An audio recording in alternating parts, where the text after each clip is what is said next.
বুদ্ধদেব ভট্টাচার্যের পর বাম আকাশে ফের নক্ষত্র পতন। বৃহস্পতিবার দুপুর 3:03 প্রয়াত হন সিপিএমের সর্বভারতীয় সাধারণ সম্পাদক সীতারাম ইয়েচুরি। মৃত্যুকালে প্রবীণ বাম নেতৃত্বের বয়স হয়েছিল 72 বছর।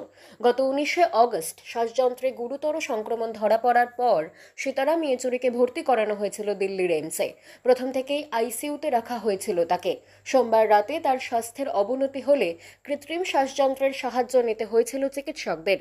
টানা 25 দিনের যুদ্ধের পর বৃহস্পতিবার দুপুরে শেষ নিঃশ্বাস ত্যাগ করেছেন তিনি।